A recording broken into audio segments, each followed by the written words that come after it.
యోహాను సువార్తలో యేసు ప్రభు కొన్ని చోట్ల నా తండ్రి చేత నేను నెరవేర్చుకొచ్చాను కానీ నాదేమీ లేదని చెప్పి కొన్ని చోట్ల ప్రార్థన చేస్తూ ఉంటాడు.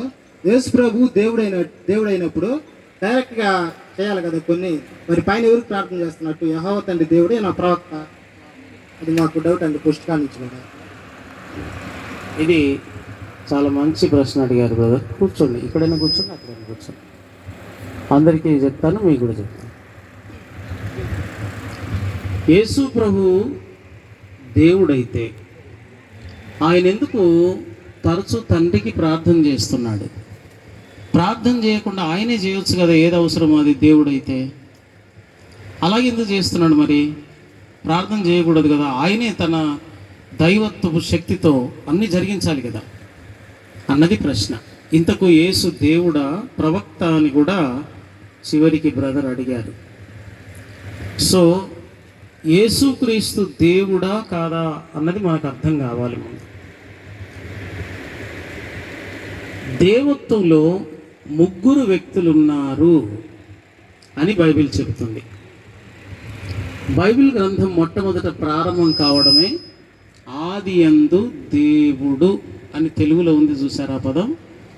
ఆ పదము దేవుళ్ళు అని ఉంది, ఎలోహీం అని ఉంది, కానీ ఎలో అని లేదు. ఎలోహ్ అంటే ఏకవచనం, ఎలోహీం అంటే బహువచనం.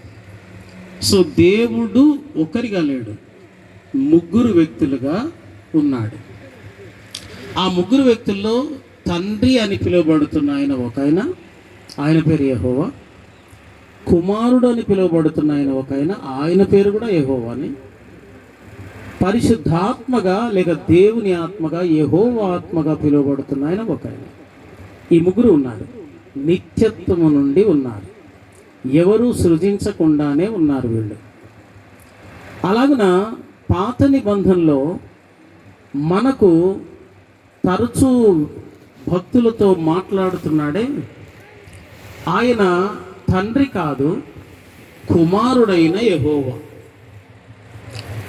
ఎందుకంటే యేసు ప్రభు అన్నాడు, తండ్రిని ఎవరు ఎప్పుడు చూడలేదు, చూచిన నరుడు బ్రతకనేరు. కానీ పాత నిబంధనలో ఆదాము హవ్వలు ఒక ఆయన్ను చూశారు, చల్లపూట వచ్చి ఆయనతో మాట్లాడుతున్నాడు. అలాగే మోషే మండుచున్న పొదలో ఒక ఆయన్ని చూశాడు.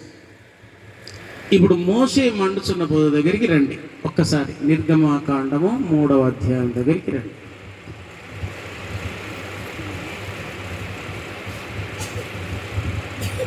యేసు దైవత్వాన్ని గురించి మనం చాలాసేపు పాత నిబంధనలోను కొత్త నిబంధనలోను పరిశోధించవచ్చు.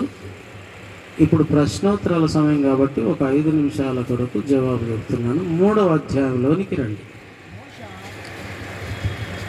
బ్రదర్ మైక్ తీసుకోండి.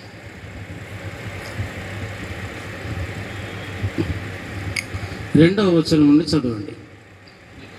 ఆ పొద నడిమిన అగ్నిజ్వాల్లో యెహోవా దూత అతనికి ప్రత్యక్షమాయను. ఎవరు ప్రత్యక్షమాయను మోషేకు? యెహోవా దూత.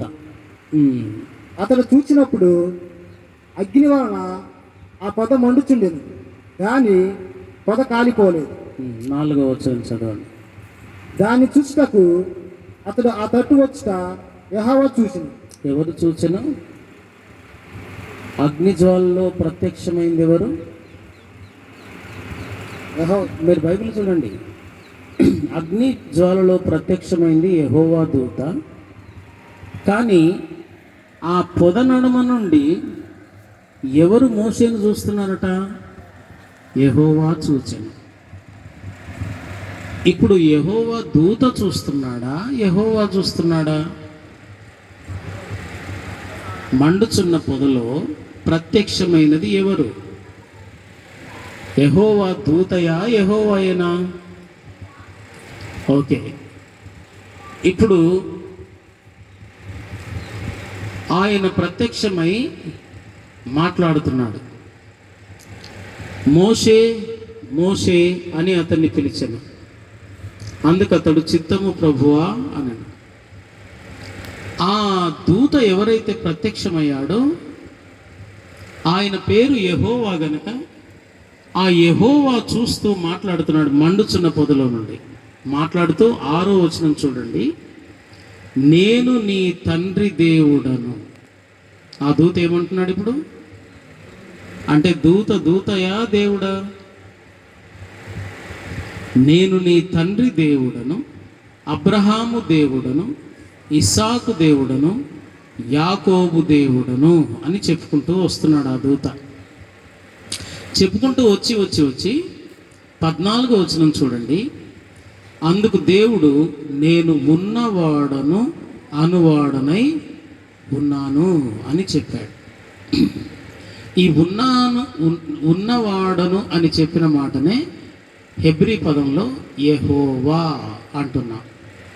యెహోవా అనే హెబ్రీ భాష పదానికి అర్థం ఉన్నవాడు. నేను ఉన్నవాడనని మోషేతో మాట్లాడుతున్నది మండుచున్న పొదలో ప్రత్యక్షమైన యెహోవా దూత. ఈ దూతే ఆయన యెహోవా పేరు ఇదని చెప్పట్లేదు. ఆయన నా పేరే ఇది, యెహోవా మీ తండ్రి దేవుడు అని చెప్పట్లేదు. నేను నీ తండ్రి దేవుడను, అబ్రహాము దేవుడను, ఇస్సాకు దేవుడు. ఈ దూత యెహోవా కన్ఫ్యూజన్ ఏంటి అసలు అంటే, ఈ ముగ్గురై ఉన్న వ్యక్తుల్లో మనుషులతో మాట్లాడినవాడు, మనుషులకు కనబడినవాడు రెండవ వ్యక్తి అయిన యేసుక్రీస్తు ప్రభువే. ఆ రెండవ వ్యక్తి పేరు కూడా యెహోవాయే అని ఉంది. ఇప్పుడు 110వ కీర్తన దగ్గరికి రండి. 110వ కీర్తనలో మొదటి వచనం. మైక్లో చదువు. ప్రభువు నా ప్రభుతో సెలవిచ్చిన వాక్కు. రైట్. ఇది ఎవరు రాశారట? పైన చిన్న అక్షరాలు ఉంది, దావీదు రాసిన కీర్తన. దావీదు రాస్తూ అంటున్నాడు, ప్రభువు నా ప్రభువుతో సెలవిచ్చిన వాక్కు. అంటే ఎంతమంది ప్రభువులు ఉన్నారు ఇప్పుడు దావీదు లెక్క ప్రకారం? ఏమండి? ఇద్దరైతే ఉన్నారు కనీసం. ప్రభువు అని పిలువబడిన వాళ్ళు ఇద్దరున్నారు. ప్రభువు నా ప్రభువుతో ఇలాగ సెలవిచ్చాడు. ఈ ప్రభు ఎవరు అంటే, నీ శత్రువును నీ పాదపీఠముల కింద ఉంచే వరకు నీవు నా కుడి పార్శ్వమున కూర్చొని ఉండుము అంటున్నాడు ప్రభువు మరొక ప్రభువుతో. దేవుని ప్రక్కన కూర్చోగలిగిన అర్హత ఉన్న ప్రభు ఒక ఆయన ఉన్నాడు. ఈ తండ్రి ఎవరికి కనబడడు, కానీ ఈ ప్రభువుగా చెప్పబడిన ప్రభు పక్కన కూర్చున్న ఈ ప్రభువు మాత్రం అందరికీ కనబడతాడు, అందరితోనూ మాట్లాడతాడు. ఇంకొక వచనం చూపిస్తాను. హోషేయ గ్రంథం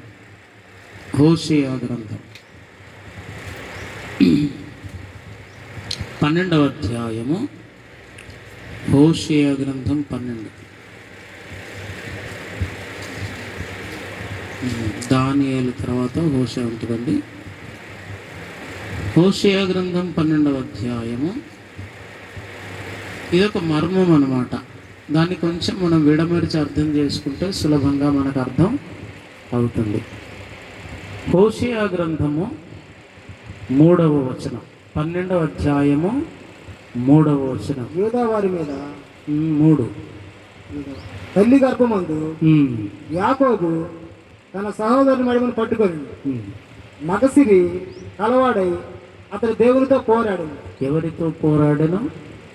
దేవునితో. ఇంకా చదవండి. అతడు దూతతో పోరాడి జయమొందింది. ఇప్పుడు ఎవరితో పోరాడాడనుంది? నెక్స్ట్ దూతతో. తర్వాత అతడు కన్నీరు విడిచి అతని బతిమాలను బేతేలు ఆయన అతనికి ప్రత్యక్షమైంది. రైట్. ఇప్పుడు నేను అడుగుతున్నాను, ఈ యాకోబు ఎన్నిసార్లు పోరాటం చేశాడు అసలు?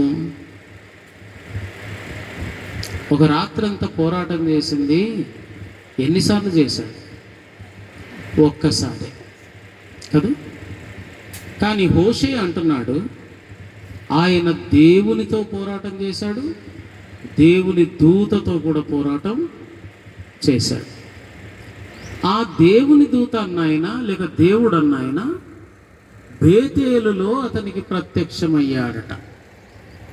ఇప్పుడు బేతేలులో ప్రత్యక్షమైంది ఎవరు? ఆది కాండంలోనికి వస్తే అతనికి బేతేలులో ప్రత్యక్షమైన దేవుడు 35వ అధ్యాయము 1వ వచనం.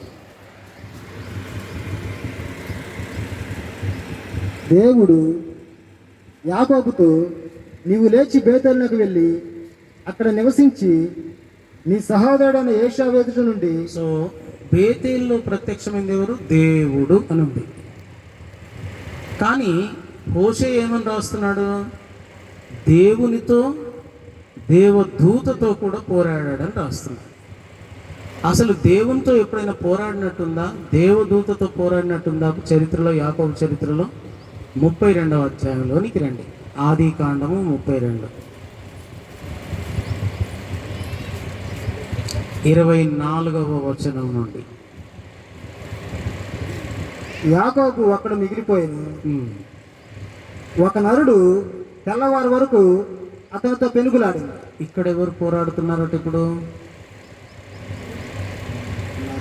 యాకోబుతో ఎవరు పోరాడుతున్నారు? నరుడు. చదవండి ఇంకా. తాను అతని గెలవకునుడు చూచి తొడగూటి మీద అతన్ని కొట్టాను. అప్పుడు అతడు ఆయనతో పెనుగులాడడం వలన యాకోబు తొడగూడు వసిలేను. ఆయన తెల్లవార్చున్నది కనుక నన్ను పోనిమ్మనగా అతడు, నీవు నన్ను ఆశీర్వదిస్తేనే కానీ నిన్ను పోనేనండి. అంటే యాకోబు యొక్క పోరాటం అంతా ఈ వ్యక్తి, ఈయన నరుడో దేవుడో దేవదూతో తర్వాత తెలుసుదా. ఈ నరుడి దగ్గర ఏం కోరుకొని పోరాడుతున్నాడు ఈయన? నీవు నన్ను ఆశీర్వదించాలని పోరాటం చేస్తున్నాడు. యాకోబును ఆశీర్వదించగలిగిన నరుడు ఎవడున్నాడు భూమి మీద? వాళ్ళ నాన్న ఆశీర్వదించాలి. ఆశీర్వదిస్తే ఇస్సాకు ఆశీర్వదించాలి. కానీ ఇస్సాకుతో కాదు కదా ఇప్పుడు పోరాటం. ఒక నరుడు, ఎవరో ఒక నరుడి రూపంలో ఒక ఆయన వచ్చి పోరాటం చేస్తుంది. నీవు నన్ను ఆశీర్వదిస్తేనే కానీ నేను నిన్ను పోనివ్వను అని అంటున్నాడు. అప్పుడు 28వ వచనం చూడండి, ఏమంటున్నాడు ఆ నరుడన్న ఆయన? అప్పుడు ఆయన, నీవు దేవునితోనూ మనుషులతోనూ పోరాడి గెలిచితివి కనుక ఇక మీదట నీ పేరు ఇశ్రాయేలే గాని యాకోబు అనబడదని చెప్పింది. సో ఇప్పుడు యాకోబు ఎవరెవరితో పోరాటం చేసి గెలిచాడట? దేవునితోనూ మనుషులతోనూ. దేవునితో ఎక్కడ పోరాటం చేశాడు? మనుషులతో ఎక్కడ చేశాడు? అంటే మనుషులతో అన్నప్పుడు ఈయన చేస్తున్న పోరాటం వల్ల ఆశీర్వాదము గురించి, జ్యేష్ఠత్వపు ఆశీర్వాదం గురించి ఈయన పుట్టుకలో నుండి అదే పోరాటం. అప్పుడు ఇస్సాకు దగ్గర గెలుచుకున్నాడు, ఏశావు దగ్గర గెలుచుకున్నాడు, ఇప్పుడు ఒక నరుని దగ్గర కూడా గెలుచుకున్నాడు. దీన్ని అంటున్నాడు, నీవు మనుషులతో పోరాడి గెలిచావు, దేవునితో కూడా పోరాడి గెలిచావు అన్నాడు. సో ఇప్పుడు ఆయనను రాత్రంతా దగ్గర ఉండి ఆయనను పట్టుకొని కొట్లాడుతున్నాడు కదా. ఆయన ఎవరో చెబుతున్నాడు యాకోబు 30వ వచనం. యాకోబు, నేను ముఖాముఖిగా దేవుని చూచి తిని. ఎవరిని చూచి తిని? రాత్రి అంతా చూసింది ఎవరినన్నమాట? ఇప్పుడు దేవుణ్ణి ముఖాముఖిగా చూచి తిని.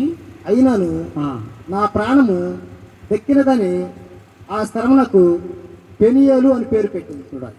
ఇప్పుడు చూడండి, ఒక నరునితో పోరాడుతున్నాడు, దేవునితో పోరాడనని హోషేయ రాశాడు, దేవదూతతో పోరాడి గెలిచాడని హోషేయ రాశాడు. ఇంతకు యాకోబు పోరాడుతున్నది, ఇప్పుడు రాత్రి పోరాడుతున్నది ఆ నరుడెవడు అంటే? యాకోబు అంటున్నాడు, నేను దేవుణ్ణి ముఖాముఖిగా చూశాను అని చెప్తున్నాడు. అంటే నరుడుగా, దేవుడుగా, దేవదూతగా పిలువబడుతున్న వ్యక్తి ఒకడే, ఆయనే యేసుక్రీస్తు ప్రభు. ఆ దేవుడే తన పేరు యెహోవా అని ప్రజలకు చెప్పుకున్నాడు, లేక మోషేకు చెప్పుకున్నాడు. ఈ విధంగా చరిత్రలో యేసు ప్రభువు దేవుడు, దేవునికి నరులకు మధ్యవర్తిగా నరుడు పాత నిబంధనలో యెహోవా దూత, ఈ 3 పాత్రలు వహిస్తున్నవాడు ఒక్కడే, ఆయనే యేసుక్రీస్తు ప్రభు. కాబట్టి పరిశుద్ధాత్ముని ఎవరు ఇంతవరకు చూడలేదు, తండ్రిని కూడా ఎవరు ఇంతవరకు చూడలేదు. ఇక చూడగలిగిన దేవుడు, మాట్లాడినవాడు, మనుషులు ముట్టుకున్నవాడు, మనుషులతో కలిసి తిరిగిన దేవుడు ఎవరైనా ఉన్నారంటే ఆయన యేసుక్రీస్తు ప్రభు. ఒక్క మాట జయించి ముగించేస్తాను. మీకా గ్రంథము 5వ అధ్యాయము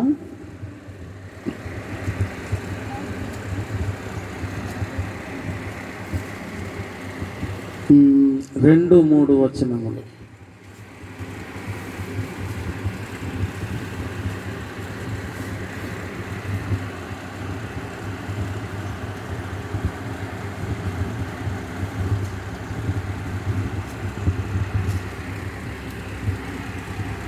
మీకా 5:2-3 చదవండి. బెత్లెహేము ఎఫ్రాతా, యూదా వారి కుటుంబములు, నీవు స్వల్పమైన నా కొరకు ఇశ్రాయేలును ఏలబోవాడు నీలో నుండి వచ్చును. పురాతన కాలము మొదలుకొని శాశ్వత కాలము ఆయన ప్రత్యక్షమగుచుంది. రైట్. ఇప్పుడు 2వ వచనంలో బ్రదర్ చదివినట్టుగా బెత్లెహేము ఎఫ్రాతా, ఇశ్రాయేలు అను నా ప్రజలను ఏలబోవాడు నీలో నుండి వచ్చును. ఇది ఎవరి గురించిన ప్రవచనం? బెత్లెహేములో నుండి వచ్చి ఇశ్రాయేలును పరిపాలించేవాడు ఎవరు? యేసుక్రీస్తు. ఈయన గురించి 3వ వచనం ఏం చెప్తుంది మళ్ళీ? ఆయన పురాతన కాలము మొదలుకొని శాశ్వత కాలము ప్రత్యక్షమగుచున్నవాడు. ఈ బెత్లెహేములో పుట్టేవాడు ఎప్పటి నుండి ప్రత్యక్షమవుతున్నాడు అంటే పురాతన కాలము మొదలుకొని శాశ్వత కాలము వరకు ప్రత్యక్షమవుతుంది. కాబట్టి తండ్రి ప్రత్యక్షమైనట్టుగా ఎక్కడ కూడా బైబిల్ చెప్పదు. పరిశుద్ధాత్ముడు ఆయన డైరెక్ట్గా ప్రత్యక్షమైనట్టుగా ఎక్కడ చెప్పదు. పరిశుద్ధాత్ముని స్వరం, పావురం, మేఘం ఇలా చెబుతుంది, పోలికగా చెబుతుంది. కానీ తండ్రిని గురించి కానీ పరిశుద్ధాత్మ గురించి కానీ ఎక్కడ వాళ్ళు కనబడినట్టుగా కానీ వ్యక్తులతో మాట్లాడినట్టుగా కానీ లేదు. ఒక్కడే యేసుక్రీస్తు, ఒక్కడే కనబడుతున్నాడు, ప్రత్యక్షం అవుతున్నాడు. ఎప్పటి నుండట? ఆదాము పుట్టినప్పటి నుండి కాదు, కాలములో పురాతన కాలము మొదలుకొని శాశ్వత కాలము ప్రత్యక్షం అవుతున్నవాడు. ఆయన్నే హోషేయ వర్ణించి చెప్పాడు ఏంటంటే దేవుడు, దేవదూత. ఆదికాండంలో మోషే చెప్పాడు ఆయన నరుడుగా కూడా వచ్చాడు. ఈ నరుడుగా వచ్చిన వాని గురించి పౌలు చెబుతూ అన్నాడు, దేవుడు ఒక్కడే, దేవునికి నరులకును మధ్యవర్తి ఒక్కడే, ఈయన క్రీస్తు యేసును. దేవుడు అనలేదు, నరుడుగా వచ్చాడు. కాబట్టి అలాగే మధ్యవర్తి అయిన వాడు ఒకడు మధ్యవర్తి కాదు కానీ దేవుడే మధ్యవర్తి అని చెప్పాడు గలతీ పత్రికలో. గలతీ పత్రిక చూద్దాం కొంచెం. గలతీ పత్రిక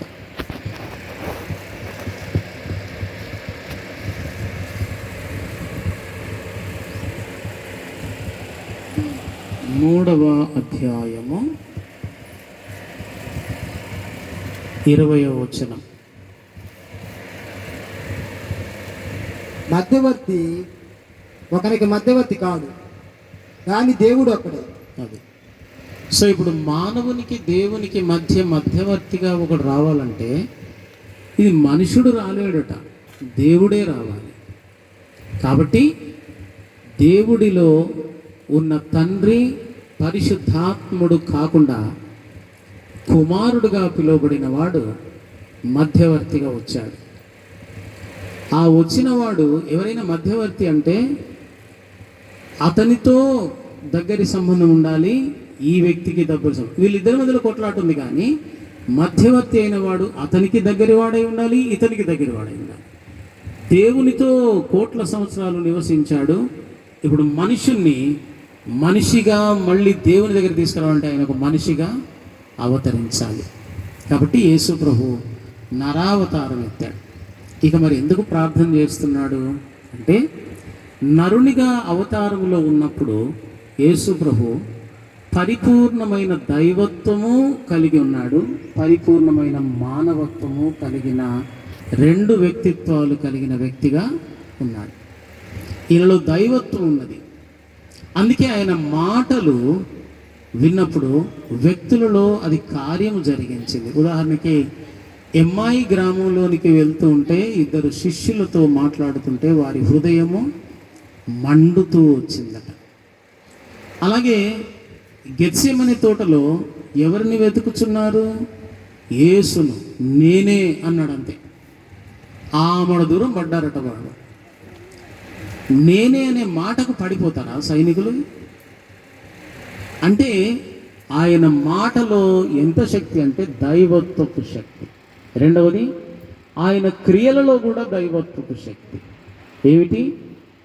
మరణించిన వాడిని కూడా మరణమును ఓడించి లేపాడు. ఇక మూడవదిగా ఆయన యొక్క క్రియల్లోనే కాదు, ఆయన మాటల్లోనే కాదు, ఆయన దైవత్వపు శక్తిని ఆనాడు పరిసయ్యులు కూడా ప్రశ్నించారు. నువ్వు దేవుని కుమారుడనని చెప్పుకొని దేవునితో సమానుడిగా చేసుకుంటున్నావు ఏంటయ్యా అన్నారు. అలాగే సాతానుతో సంభాషిస్తున్నప్పుడు దేవుని నీవు శోధించొద్దు అన్నాడు. లూకాసు వార్త 4వ అధ్యాయము 4వ వచనంలో సాతానుడేమో యేసును శోధిస్తుంటే యేసు నీవు దేవుని శోధిస్తున్నావు అన్నాడు. అంటే యేసు తనను తాను ఏమని చెప్పుకుంటున్నాడు అనమాట? నేను దేవుణ్ణి, ఆ దేవుణ్ణి నీవు శోధించవద్దు. 12వ అధ్యాయం 4వ అధ్యాయము 12వ వచనం.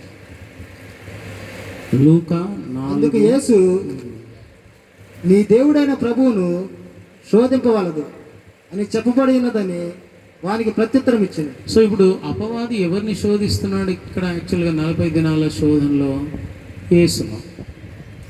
యేసు ప్రభు ఏమంటున్నాడు? నీ దేవుడైన ప్రభువును నీవు శోధించద్దు. సో అంటే నీ దేవుణ్ణి నేనే, నీ ప్రభువును నేనే బాబు, నీవు ఆయన్ను శోధిస్తున్నావు. అలాగే దావీదు చెప్పినట్టుగా ప్రభువులు ఎంతమంది ఉన్నారు? 2 ప్రభువులు ఉన్నారు. మనుషులు ఎవరు కూడా బైబిల్ గ్రంథంలో ప్రభువులుగా పిలువబడలేదు, దేవుడు తప్ప. అందుకని దావీదు యొక్క ప్రభువు ఒక ఆయన ఉన్నాడు, అందరి ప్రభువు ఒక ఆయన ఉన్నాడు. ఈ 2 ప్రభువులు కూడా ఆరాధనకు యోగ్యులే. ప్రకటన గ్రంథం 5వ అధ్యాయం.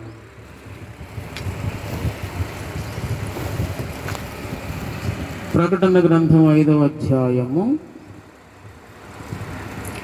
8వ వచనం.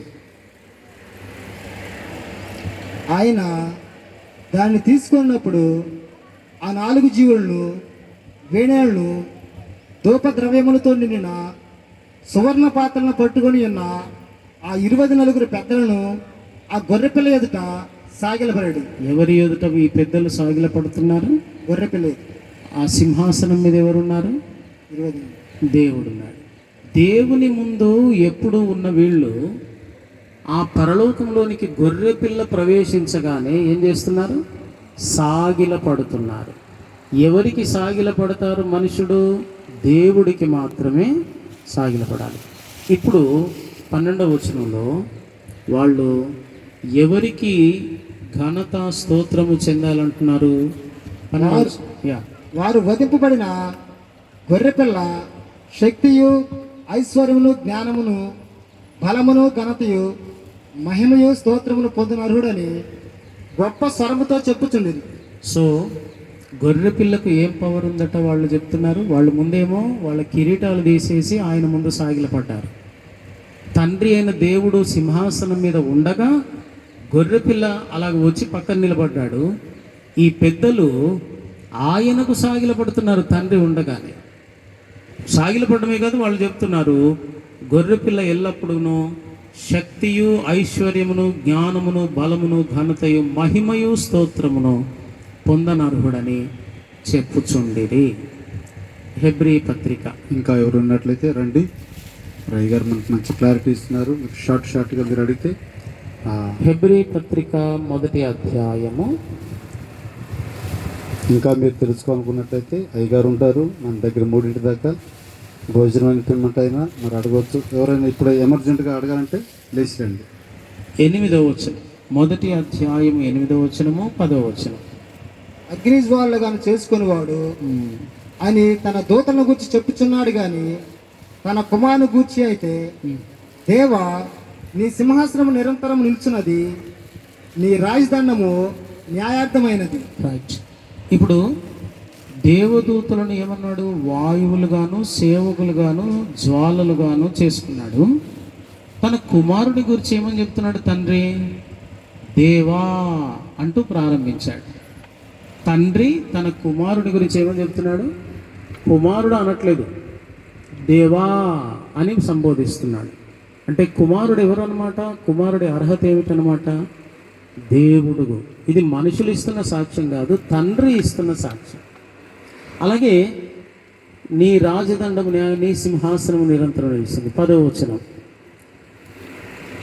మరియు ప్రభువా నీవు ఆది యందు భూమికి పునాది వేసితివి, ఆకాశములు కూడా నీ చేతి పనులే. రైట్. ఇప్పుడు తండ్రి అయిన దేవుడు కుమారుని గురించి ఏమంటున్నాడు? మళ్ళీ నెక్స్ట్ ప్రభువా అంటున్నాడు. ప్రభువా అని ఈయన ఏం చేశాడట? నీవు ఆది యందు భూమికి పునాది వేసితివి, ఆకాశములు కూడా నీ చేతి పనులే. ఇది ఎవరి గురించి అంటున్నాడు? ఎవరి గురించి అంటున్నాడో మనకు అర్థం కావాలంటే 13వ వచనం వరకు ఆ మాటలు కంటిన్యూ అవుతున్నాయి. దేవుడు అంటున్న మాటలు 13వ వచనం చూడండి. నేను ఆయన నమ్ముకొని ఉంది. 13వ వచనం, మొదటి అధ్యాయం 13. అయితే నేను నీ శత్రువులు నీ పాదములకు పాదపీఠముగా చేయి వరకు నీ కుడి పార్శ్వమున కూర్చుంటాము, నా కుడి పార్శ్వమున కూర్చుంటాము అది దూతలతో ఎవరి గూర్చి అయినా ఎప్పుడైనా చెప్పినా. దేవదూతలు కోట్ల మంది ఉన్నారు, వాళ్ళు ఎవరిని గురించి కూడా నా ప్రక్కన వచ్చి కూర్చో గాబ్రియేలు, నా ప్రక్కన వచ్చి కూర్చో మిఖాయేలు అని చెప్పలేదట. కానీ నా కుడిపార్శ్వమున కూర్చో, నేను నీ శత్రువులను నీ పాదములకు పీఠముగా చేయ వరకు. ఇది ఎప్పుడన్నాడు? 110వ కీర్తన 1వ వచనంలో ప్రభువు నా ప్రభువుతో సెలవిచ్చిన వాక్కు. కాబట్టి దేవత్వంలో ప్రభువు అని పిలువబడగలిగిన వాళ్ళు ఇద్దరైతే కనబడుతున్నారు మనకు. ఆ ఇద్దరు సింహాసనం మీద కూర్చోడానికి యోగ్యులు. మనుషులు కానీ దేవదూతలు కానీ ఎవరితోనైనా చెప్పాడా? చెప్పలేదు కదా అంటున్నాడు. సో ఆ విధంగా ఆ కుమారుణ్ణి నా కుడిపార్శ్వను కూర్చుండమన్న ఆయనకు లక్షణం ఏంటంటే దేవా నీ సింహాసనము అంటూ దేవుడు సంబోధిస్తున్నాడు. కుమారుడా నీ సింహాసనం అనట్లేదు, దేవా నీ సింహాసనం. రెండో మాట ఏమన్నాడు? ప్రభువా అని దేవుడు తండ్రి కుమారుని సంబోధిస్తూ అంటున్నాడు ప్రభువా అని. ఇంతకు ఇక్కడ ఇంకొక మర్మం చెప్తాను. తండ్రి అంటున్నాడు కుమారుడితో, మీరు ఇక్కడ రండి, కుమారుడు అనుకున్నాం. తండ్రి అంటున్నాడు కుమారుడితో, నీవు ఆది యందు భూమికి పునాది వేసితివి, ఆకాశములు కూడా నీ చేతి పనులే. నా చేతి పనులే అని తండ్రి అనట్లేదు, నేను భూమికి పునాది వేశాను అనట్లేదు. తండ్రి అంటున్నాడు ప్రభువా కుమారుడితో, యేసు ప్రభుతో, నీవు ఆది యందు భూమికి పునాది వేసితివి, ఆకాశములు కూడా నీ చేతి పనులే. అంటే ఇప్పుడు ఈ భూమిని సృష్టించినోడు, ఆకాశమును సృష్టించినోడు తండ్రా కుమారుడా? ఉన్నారా పోయారా? కుమారుడు. సరే, సో కుమారుడే ఆది కాండం 1వ అధ్యాయంలో ఉన్న సృష్టి అంతా చేసినాడు కుమారుడే. ఆ కుమారుడే ఆదామును కూడా చేశాడు. ఆదాము చూసినవాడు కూడా ఆ కుమారుడే. సాయంత్రం వేళ చల్లపూట ఆదాము హవ్వలతో కలిసి తిరిగినవాడు ఆ కుమారుడే. మోషేకు మండుచున్న పొదలో ప్రత్యక్షమైన వాడు ఆ కుమారుడు. ఎందుకంటే పురాతన కాలం మొదలుకొని శాశ్వత కాలం ప్రత్యక్షమవుతున్న దేవుడు తండ్రి కాదు, పరిశుద్ధాత్ముడు కాదు, కుమారుడే.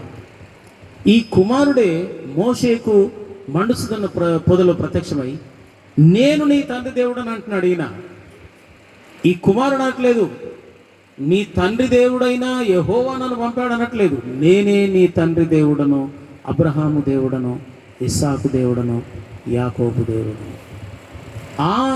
ఆయనే ఆది కాండము నుండి ప్రత్యక్షమవుతూ వస్తున్నాడు. ఒక రాత్రి అంతా యాకోబుతో పోరాడిన నరుడు, దేవుడు, దేవదూత, మనుషుల రక్షణ కొరకు కూడా అవతరించిన దేవుడు, నరుడు యేసుక్రీస్తు.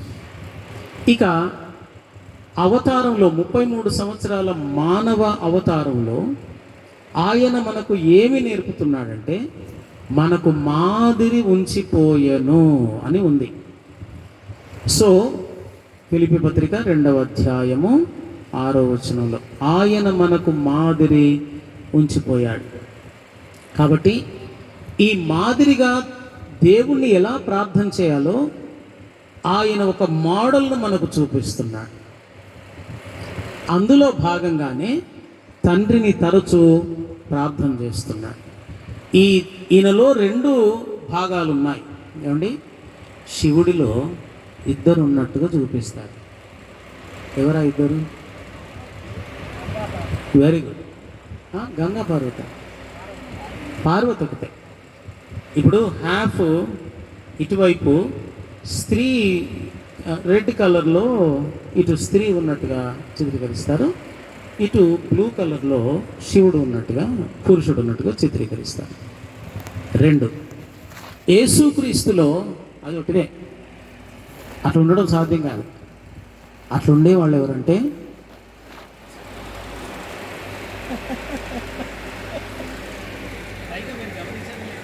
అంటే ఫ్యాషన్ అని వేసుకున్నాను అంకుల్. ఏమో ఆ తాడు కట్టుకుంటే నాకైతే ఏం అందం కనబడట్లేదు. అక్కడ ఫ్యాషన్ అంటే ఏదో వెరైటీ ఉండాలి కదా. ఏమండి, స్నానం చేస్తుంటే మురికి అంతా పోయి ఆ తాడులోనే ఉంటుంది, మళ్ళీ ఆ మురికితోనే వెళ్ళాలి. వాచ్ మేము రెగ్యులర్గా పెట్టుకుంటేనే అప్పుడప్పుడు జిల వస్తుంది.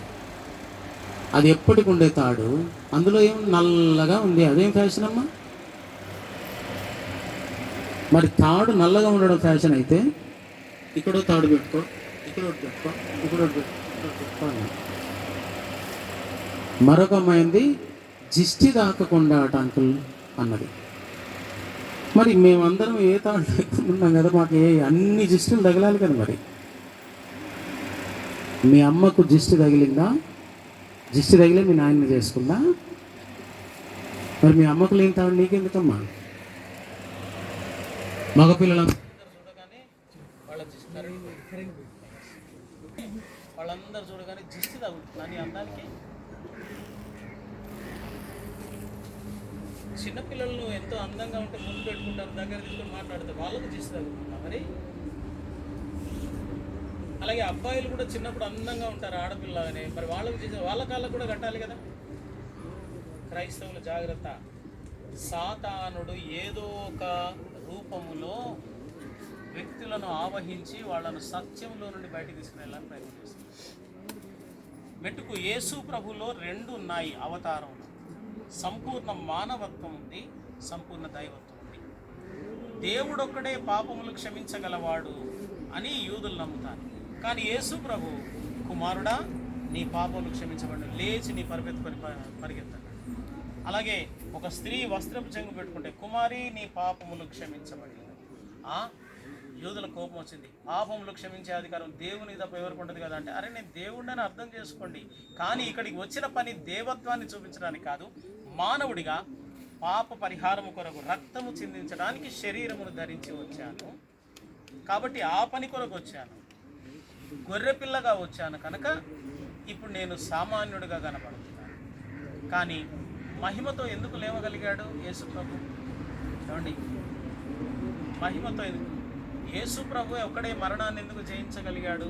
వేరే వాళ్ళు ఎందరో వచ్చారు కదా, ప్రవక్తలు, వాళ్ళు జయించలేకపోయారు. దేవత్వం ఉంది కనుక. ఈ దేవత్వపు శక్తి మరణాన్ని జయించగలదు, మనిషి జయించలేదు కనుక మరణము శిలువ వరకు మానవత్వంతో ఆయన ప్రవర్తించాడు. అందులో మనకు చూపించిన మాదిరి ఏమిటంటే తగ్గించుకొని ఉండడం, కాళ్ళు కడిగేంత తగ్గించుకొని ఉండడం, అలాగే తండ్రికి ఎలాగో ప్రార్థన చేయాలో. మీకు దేవుడు ఏమవుతాడంటే తండ్రి అవుతాడు అనడానికి మాదిరి చూపించడానికి మన కొరకు ఆయన తండ్రి తండ్రి పరలోకమందున్న మా తండ్రి అంటూ మీరు ప్రార్థన చేయండి అని నేర్పించాడు. కనుక యేసు అవతారంలో మానవత్వాన్నే శిలువ మరణం వరకు చూపిస్తూ వచ్చాడు. అలాగే పాపములు క్షమించడం అనేది దైవత్వాన్ని చూపిస్తూ వచ్చాడు. ఆ తర్వాత మహిమ దేహంతో ఆయన దేవుడుగా తిరిగి స్వర్గానికి చప్పలు కొట్టినంత గట్టిగా దైవత్వం గురించి నాన్ స్టాప్ చప్పలు కొట్టమని అవును, ఇంకా ఉంది చాలా. ఇంకా ఉంది. ఆ త్రిత్వం గురించి 2 రోజులు లెసన్ చెప్తాను వాస్తవానికి.